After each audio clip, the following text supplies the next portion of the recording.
Now, from your local news leader, this is 6 News. It's kind of like the Oscars, the Emmys, or the Golden Globes of everything car. This time last year, Governor Snyder was right here at the Capitol discussing budget priorities for education and road work. I'm actually a block away from Phelps Street where the standoff is actually occurring behind me. And I'm here to give you the good, the bad, and the ugly. Now, check out the good behind me. This fire is under investigation, and Mother Nature is about to unleash a whole new headache this season. We spoke to a few of the first customers in line, and they've been here since 2 a.m. Within 6 feet. That's a lot of snow. Car of the Year award. 6 News with its eyes and ears at the show. Our own Francesca Amiker live, gearing up for the big announcement. Francesca.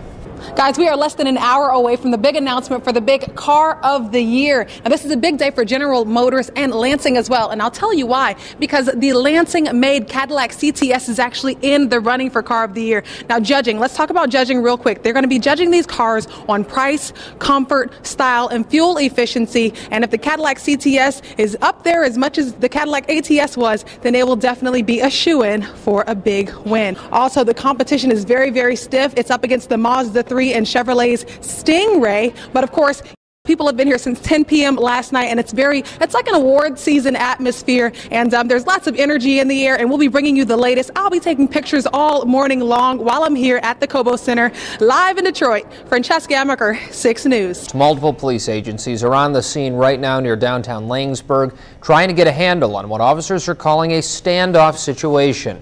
Morning reporter Francesca Amiker is live on the scene. Francesca, what do we know right now?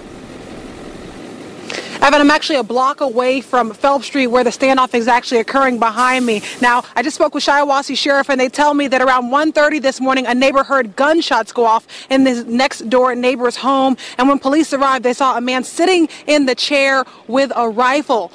Now, this man actually has a history with Langsburg police, and so they needed backup. They called MSP as well as Shiawassee County. No one is at home with the man. No one has been hurt at this time. Good morning, Siobhan. Got your road condition forecast here. We've been out here for a couple of hours, and as you can see behind me, cars are actually taking it pretty slow, but it's pretty smooth out here compared to the conditions of the roads that was about a couple of hours ago. Now, the main roads, the express roads, those are a little bit more clear, but still, we have that chunky, slushy snow still near side streets. Now, this is kind of what Jake was talking about in terms of all the wind that's here. This is actually what the wind's doing. This is what you're going to see on your commute as that wind's blowing. So you're going to want to take your time, be very careful.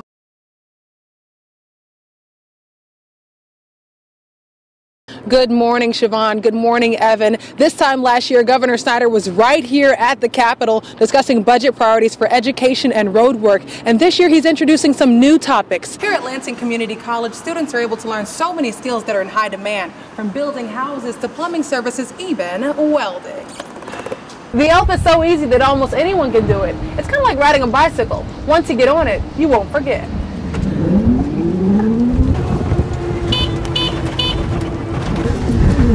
Now that's what I call going green in orange. Yesterday, the residents of Life O'Reilly Park received notice that they had 10 days to vacate the property, and just before 3 a.m. this morning, a fire breaks out. One of the best techniques to use in self-defense is the palm strike. Ron says striking in sensitive areas like your ears, nose, and eyes is a good way to stop the attack.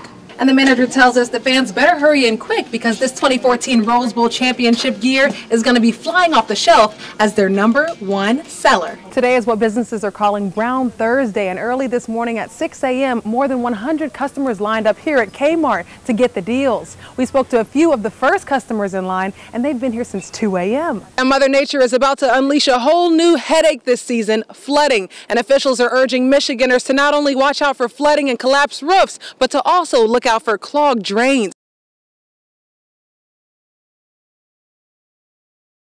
Lansing during the fall, filled with colors of all hues, oranges, reds, and even yellows.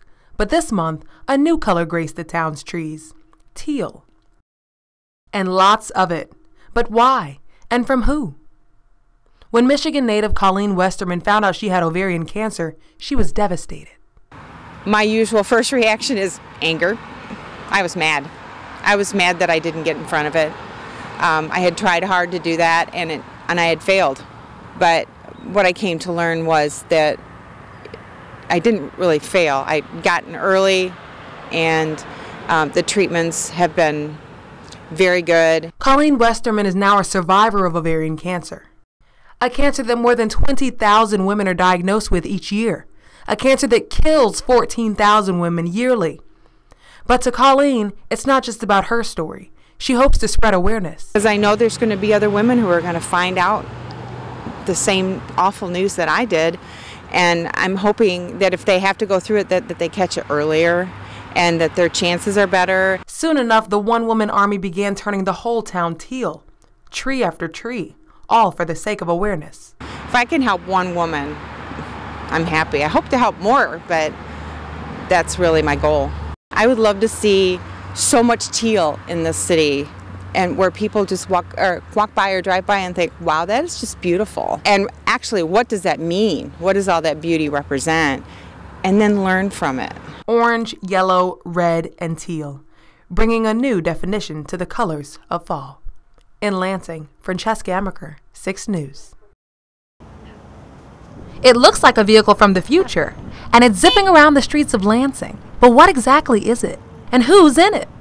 It takes a while to get anywhere in this thing because people are like, wait, what is that?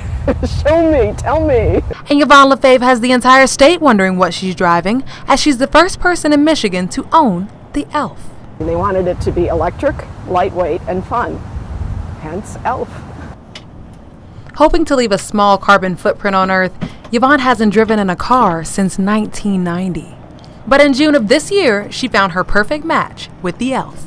It was a solar-powered electric assist vehicle. It was like the perfect green machine. A green machine with a motor that goes up to 20 miles per hour with the assistance of solar and battery power, turning signals and foot pedals, so no need for the gym. The Elf is so easy that almost anyone can do it. It's kind of like riding a bicycle. Once you get on it, you won't forget.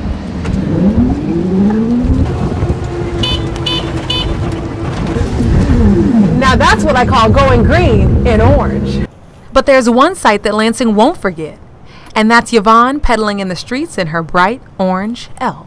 She even plans to keep on pedaling in the snow. You know, it's still a little cold, but for the most part, I'm planning to keep riding it. In Lansing, Francesca .c.amiker, 6 News.